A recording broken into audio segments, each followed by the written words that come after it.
Assalamualaikum warahmatullahi wabarakatuh. Obsesi, obrolan sehat sahur dini hari 94,2 Gemasra FM didukung sepenuhnya eksklusif oleh RSU Muhammadiyah Ponorogo yang tetap manis, mudah, nyaman, dan islami. Apa kabar teman pagi hari ini?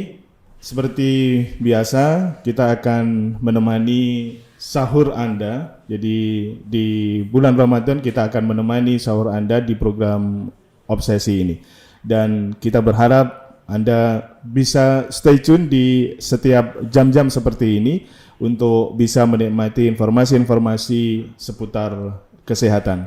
Tentu bersama dengan RSU Muhammadiyah Ponorogo, mudah, nyaman, dan islami. Dan hari ini teman kita sudah bersama dengan dokter yang saya yakin insya Allah sebagian ini sudah mengenal beliau yang masih muda dan insya Allah energik atau fit. Saya bersama dengan Dr. Afif Faisal Wafi. Assalamualaikum Dr. Afif. Waalaikumsalam warahmatullahi wabarakatuh. Kabar baik, kabar sehat dokter? Alhamdulillah sehat luar biasa. Sehat luar biasa ya, mantap. Selamat menikmati suasana dini hari bersama dengan kita di 94,2 Gemasra FM. Terima kasih untuk rawuhnya. Ya, lancar perjalanan hari ini. Alhamdulillah lancar. Alhamdulillah lancar. Nah, itu teman, Dr. Afif dan Obsesi. Pagi ini kita akan ngobrol soal, ini soal yang fundamental saat kita berpuasa, yakni bagaimana sih sebenarnya menjaga kesehatan atau bagaimana tips sehat selama puasa Ramadan ini. Nah, ini barangkali perlu Anda ketahui di awal, meski Ramadan mungkin bukan sesuatu yang baru buat bagi kita semuanya dok ya. Nah, tapi menjaga kesehatan, bagaimana menjaga agar tubuh ini tetap fit, insya Allah menjadi bagian yang terus harus kita jaga. Tidak mengenal usia dok ini dok? Tentu tidak. Semuanya kan berpuasa kecuali anak-anak. Oh gitu ya. Artinya menjaga vitalitas tubuh ini bagi yang berpuasa tentu harus menjadi sesuatu yang dipertimbangkan ya dok ya. Oke. Baik, itu teman, dan sekali lagi kalaupun mungkin pagi ini Anda sudah menyiapkan sahur Anda, berarti Anda tinggal ngangetin saja sambil menikmati kami. Dan yang lebih penting lagi teman, program Obsesi ini bisa Anda saksikan juga di channel YouTube-nya RSU Muhammadiyah. Jadi Anda bisa bergabung di YouTube, kemudian langsung saja RSU Muhammadiyah ya, atau di channel YouTube-nya Gemasra FM juga ya. Jadi monggo Anda bisa menikmati kapan saja untuk senyampang ada waktu, silakan Anda bisa menikmati obrolan kita ini. Dok, langsung saja dok, apa nih yang mesti harus dipersiapkan dok saat menjelang saat puasa Ramadan seperti ini dok? Oke, dok, apa sih sebenarnya yang mesti harus dipersiapkan saat bulan atau memasuki bulan suci Ramadan yang mana kita harus melaksanakan ibadah puasa selama 1 bulan penuh ini? Ya, persiapan yang dapat kita lakukan yang pertama ialah dapat melakukan medical check-up unit.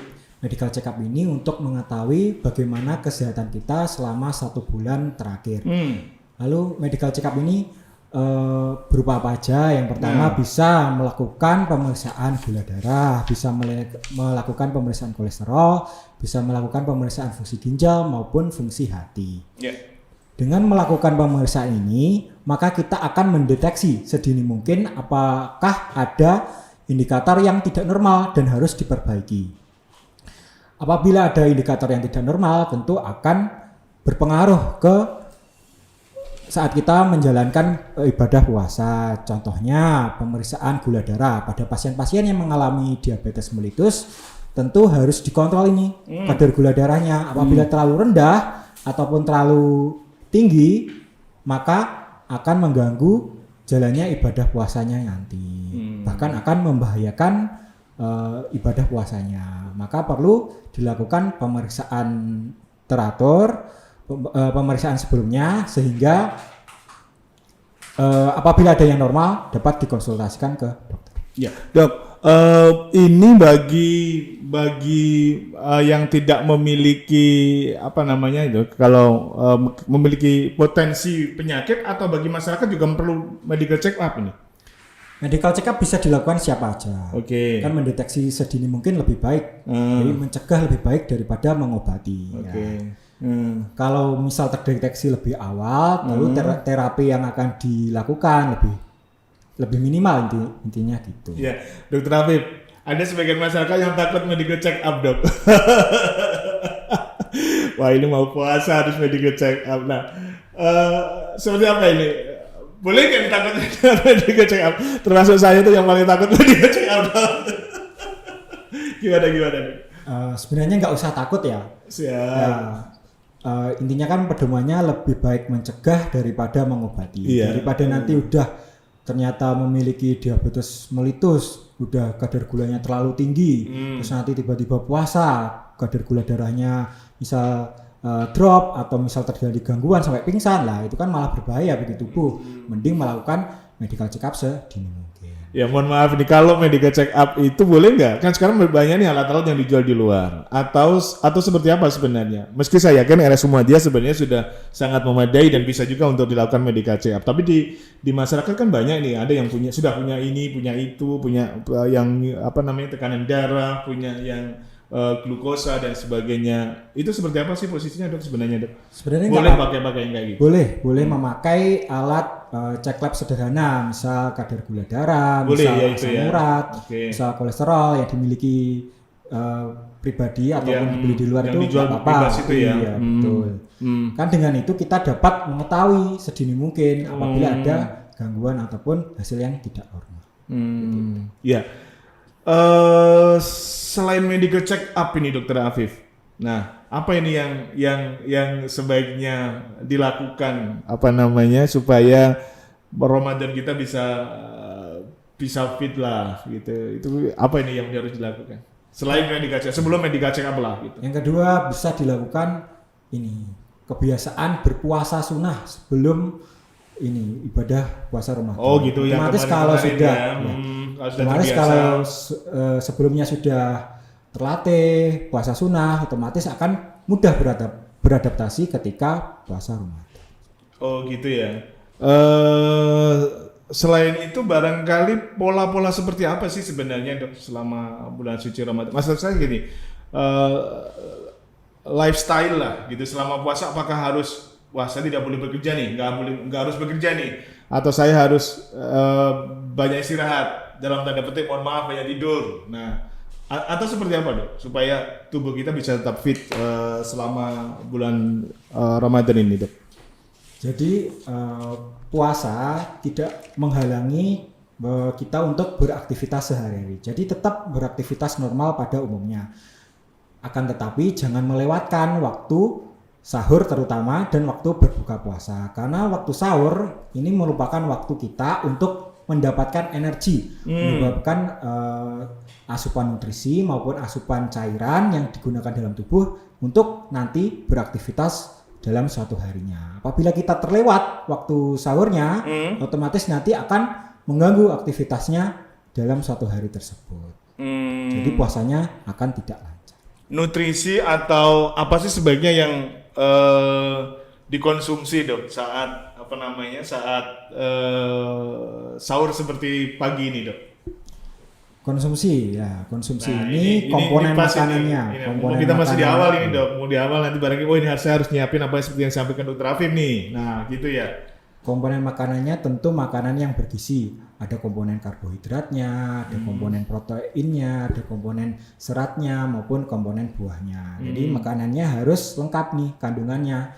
Jangan sampai cuman nasi sama misal protein aja. Nah, ini kan kurang ya bagi tubuh. Nanti tidak menerima asupan mineral dan vitamin dari buah-buahan dan serat.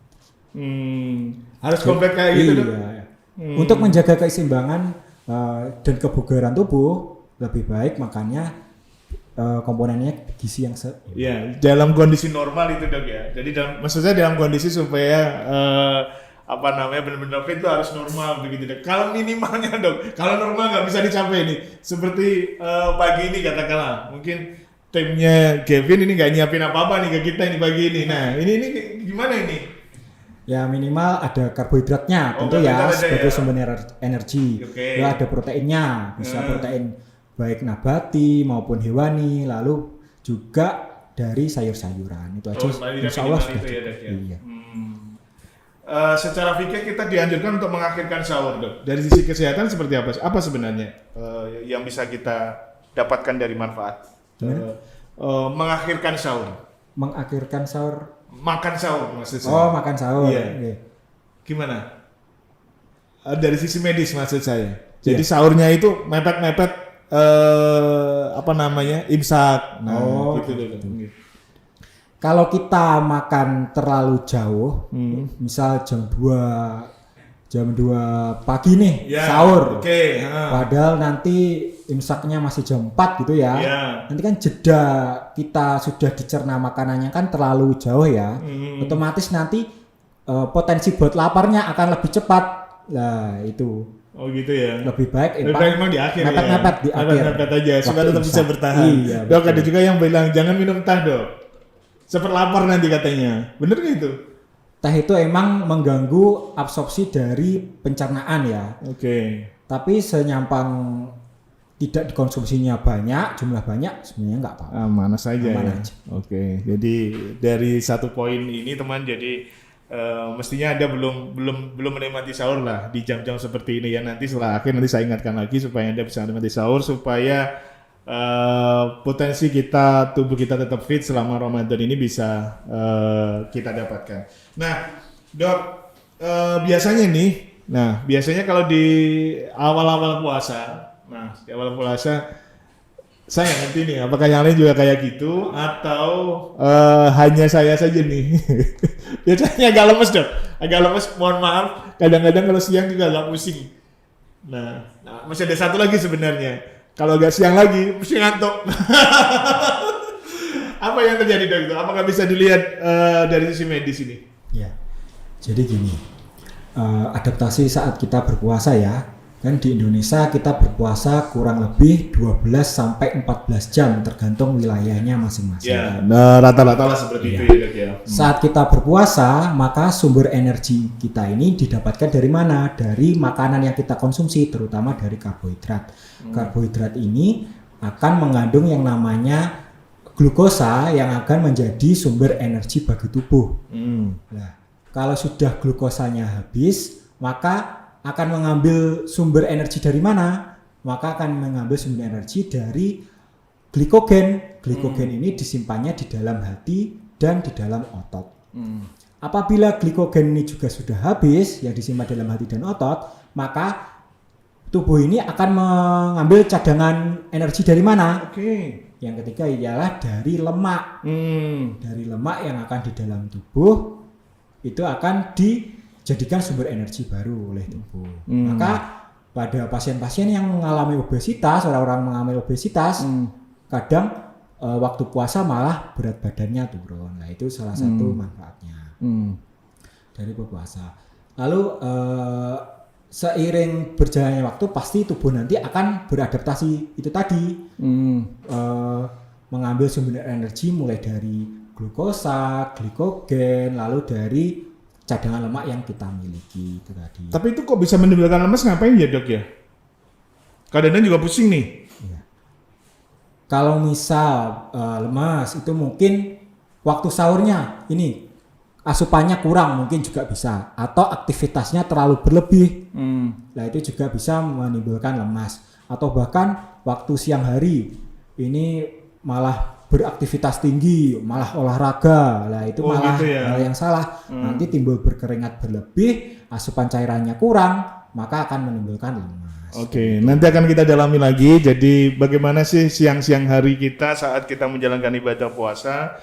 Apakah kita harus benar-benar rest itu, ataukah kita beraktivitas dengan ritme yang mungkin mesti harus seperti apa? Nanti akan coba kita dalami dari Dr. Afif. Teman, tetap bersama dengan Obsesi ya. Obrolan sehat sahur dini hari pagi hari ini didukung sepenuhnya oleh RSU Muhammadiyah.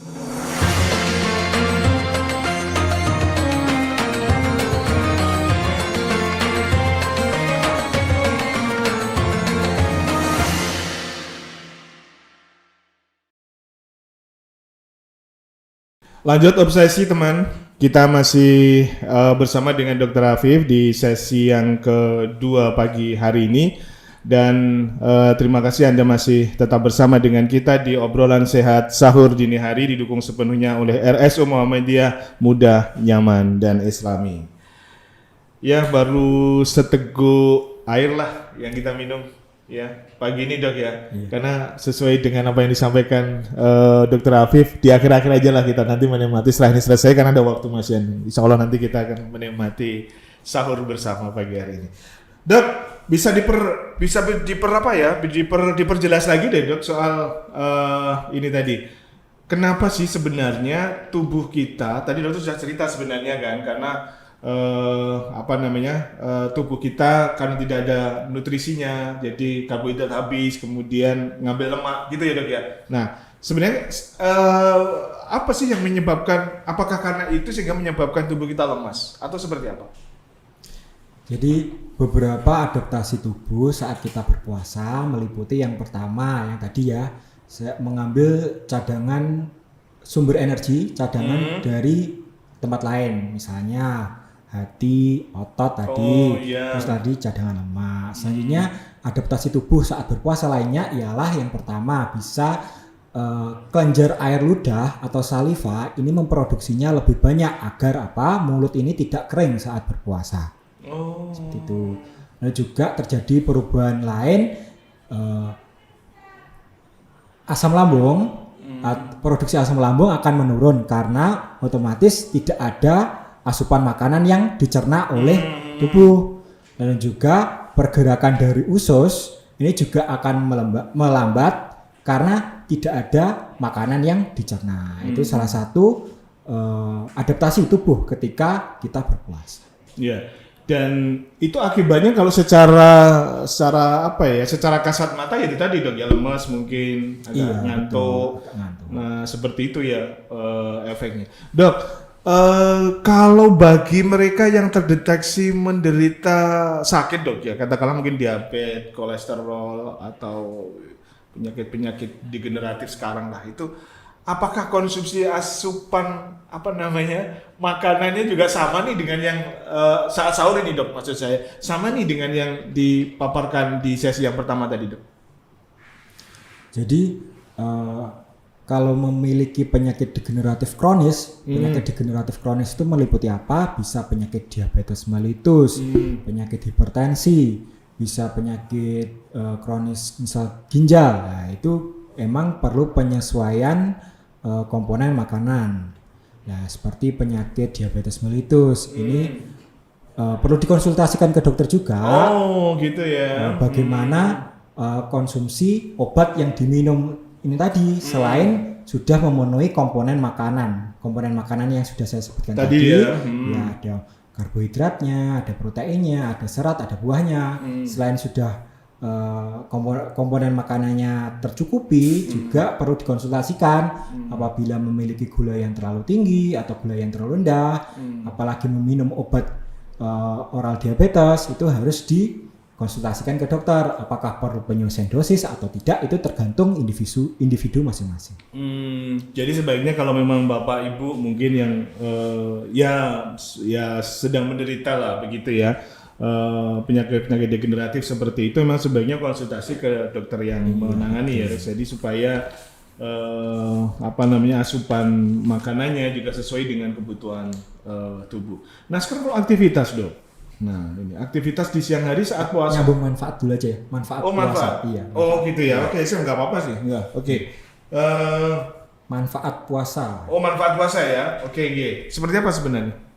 Jadi banyak manfaat puasa bagi kesehatan tubuh. Ini sudah banyak penelitian yang meneliti bagaimana manfaat puasa bagi kesehatan tubuh. Bahkan puasa ini akan menjaga kesehatan berbagai organ di dalam tubuh, mulai dari otak, mulai dari hati, saluran pencernaan, bahkan juga otot dan organ-organ lain. Yang pertama manfaat puasa ialah dapat menurunkan berat badan, terutama pada pasien-pasien yang mengalami obesitas. Oh gitu ya. Terus dapat menurunkan tekanan darah pada pasien-pasien yang memiliki hipertensi. Lalu juga dapat menormalkan kadar kolesterol di dalam tubuh ketika kita berpuasa. Dan juga manfaat puasa yang lain dapat meningkatkan stamina atau daya tahan tubuh ini tadi. Ya, berarti yang menarik ini dok, kalau misalkan habis puasa kemudian berat badan naik itu yang nggak normal ya dok? Ya, nah, itu Ada yang kayak gitu berarti soalnya. salah cara berbuka ataupun sahurnya, pola makannya mungkin terlalu berlebih yang menyebabkan surplus kalori, jadinya berat Bisa jadi badannya ya, malah seperti itu naik. ya? Iya, berat badannya tidak malah turun tapi malah naik karena surplus kalori yang didapatkan saat berbuka atau sahur itu tadi. Kalori ini didapatkan dari mana aja? Bisa dari karbohidrat, bisa didapatkan dari protein, bisa didapatkan dari sayuran maupun buah-buahan. Maka apabila terlalu banyak surplus kalori yang kita makan Kita atau konsumsi, kita konsumsi, maka juga akan menimbulkan berat badan yang berlebih tanpa diimbangi olahraga itu tadi. Oke, mantap. Kita ke pertanyaan berikutnya nih dok. Nah, bagaimana pola makan sekarang ini? Tadi sebenarnya sudah sedikit kita singgung ya. Jadi mungkin yang belum saja dok mungkin. Jadi bagaimana pola makan puasa Ramadan? Apakah sebaiknya tetap makan 3 kali sehari atau cukup sahur dan buka saja dok? Nah ini kalau saya dulu 3 kali sehari sih, tapi sekarang enggak lah. Gimana dok? Jadi intinya makan itu bisa dilakukan 2 kali, saat buka dan saat sahur. Ya. Apabila dirasa kurang, misal pada malam hari kok tiba-tiba lapar, bisa diselingi dengan makan-makan tambahan, bisa cemilan, bisa makan buah, ataupun bisa makan sayur seperti itu. Jadi pola makannya tetap seperti biasanya. Boleh ya itu ya? Boleh. Artinya ada jeda katakanlah makan mungkin setelah taraweh mungkin kita agak sedikit lapar gitu, nggak apa-apa ini? Tidak apa-apa. All usia atau semua usia atau ya mungkin yang milenial lah gitu. Kalau seperti saya yang boleh dong. Asalkan tidak punya gula berlebih ataupun memiliki resiko-resiko penyakit kronis, Masih boleh saja ya. Jadi pada intinya waktu kita berbuka puasa agar tubuh ini tidak gampang lapar, gampang awet kenyang, istilahnya gitu ya. Ya betul. Jadi kita dapat memilih makanan-makanan yang lambat dicerna oleh tubuh. Makanan-makanannya itu meliputi apa? Bisa meliputi karbohidrat kompleks dan makanan-makanan yang kaya akan serat. Karbohidrat kompleks itu apa aja? Ini? Bisa didapatkan dari nasi, bisa didapatkan dari jagung, bisa didapatkan dari umbi-umbian, ataupun didapatkan dari kacang-kacangan polongan seperti itu. Itu termasuk karbohidrat kompleks. Lalu makanan-makanan yang kaya akan serat itu didapatkan dari mana? Bisa didapatkan dari sayur-sayuran maupun buah-buahan. Itu bisa lebih tahan lama ya? Iya, bisa lebih tahan lama. Lalu juga tips lainnya saat kita berpuasa, pola makannya seperti apa? Hindari makan makanan yang berat saat kita berpuasa. Langsung makan banyak. Saat sahur atau saat berbuka nih? Saat berbuka. Oh, saat berbuka nanti ya. Besok langsung ya. Balas dendam nih, makannya banyak langsung. Nah, itu malah salah. Berbukalah dengan makanan-makanan yang manis terlebih dahulu. Misalnya makan makanan manis ataupun minuman manis seperti kurma ataupun buah-buahan manis itu dapat dilakukan seperti itu. Lalu misal kita setelah taraweh baru kita makan dengan porsi yang besar nih. Makanan utamanya saat kita berbuka, saat kita selesai sholat taraweh itu bisa tips. Oh gitu dok ya? Iya. Kenapa dok bisa gitu dok? Artinya apa yang kita dapatkan dari sisi medis nih dengan ada jarak seperti itu? Artinya jaraknya panjang juga nih. Karena kalau kita langsung makan dalam porsi besar, otomatis nanti perut itu akan kondisinya full ya. Nanti akan menimbulkan pada pasien-pasien yang memiliki dispepsia ataupun penyakit MAH, maka akan menimbulkan sensasi begah terutama di bagian ulu hati. Atau kalau misal makannya langsung dalam posisi yang Begah itu banyak. Iya, rasa enak tidak gitu nyaman. ya? Iya, Oh. betul. Lalu juga nanti akan menimbulkan gangguan. Gangguannya apa? Mengganggu pada ini ibadah sholat tarawehnya. Nanti pasti akan tidak nyaman kalau misal makanannya terlalu berlebih. Seperti itu. Iya, iya. Mending dibatalkan dulu puasanya dengan makanan atau minuman manis, lalu setelah sholat taraweh baru makan makanan dengan porsi besar. Makanan utamanya setelah sholat taraweh.